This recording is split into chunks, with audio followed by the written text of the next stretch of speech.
देखिए, पिछले क्लास में आप सभी वर्णमाला किसे कहते हैं, इनकी संख्या कितनी है, इसका आप सभी अध्ययन किए थे। आज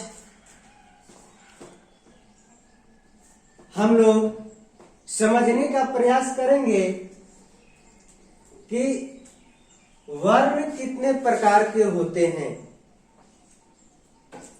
पिछले क्लास में आप लोग वर्णमाला की संख्या 52 है, इसका अध्ययन किए थे। इन 52 वर्णमाला को दो भागों में बांटा गया, एक स्वर वर्ण और दूसरा व्यंजन वर्ण। तो देखिए, उच्चारण के आधार पर वर्ण दो प्रकार के होते हैं, एक स्वर वर्ण और दूसरा व्यंजन वर्ण। अर्थात वर्णमाला को दो भागों में बांटा गया, एक स्वर वर्ण है और दूसरा व्यंजन वर्ण है।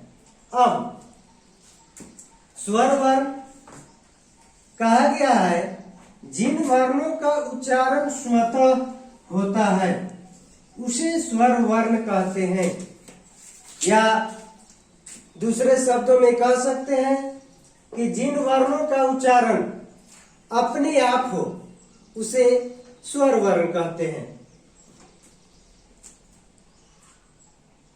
इनकी संख्या 11 है। स्वर वर्ण की संख्या जो है 11 है। कौन कौन है तो देखते हैं। आ, ह्रस्व ई, दीर्घ ई, ह्रस्व उ, दीर्घ उ, हर्ष ऋ, ए, ऐ, ओ, औ।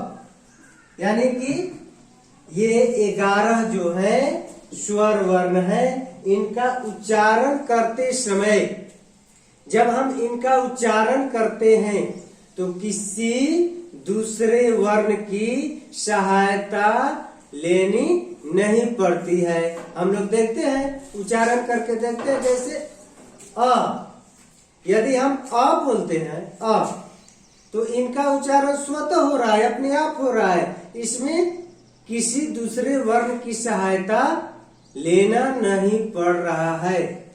इसी तरह से अगर हम व्यंजन वर्ण का उच्चारण करते हैं, बोलते हैं क, तो यदि हम क बोलते हैं क, तो क के साथ अ का उच्चारण होता है। अर्थात व्यंजन का उच्चारण स्वर की सहायता से होता है, परंतु स्वर का उच्चारण स्वतः होता है, अपने आप होता है। इसलिए इन्हें स्वर वर्ण कहा गया। यानी कि आ, ह्रस्व ई, दीर्घ ई, ह्रस्व उ, दीर्घ उ, हर्ष ऋ, ए, ऐ, ओ, औ। ये सभी जो 11 हैं ये स्वर वर्ण है। इनका उच्चारण स्वतः हो रहा है, अपने आप हो रहा है।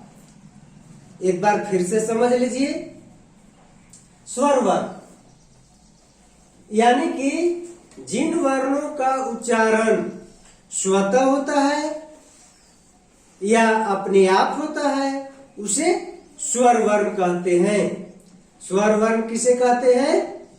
जिन वर्णों का उच्चारण स्वतः होता है या अपने आप होता है उसे स्वर वर्ण कहते हैं। हिंदी में इनकी संख्या 11 है।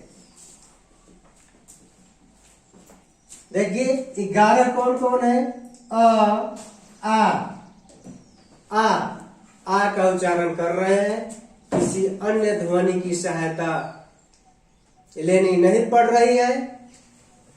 ह्रस्व ई, दीर्घ ई, ह्रस्व उ, दीर्घ उ, हर्ष ऋ, ए, ऐ, ओ, औ। ये सभी 11 स्वर हैं।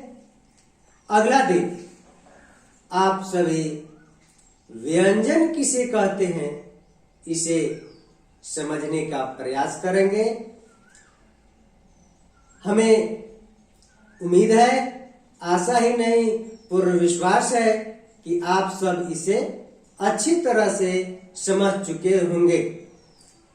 धन्यवाद।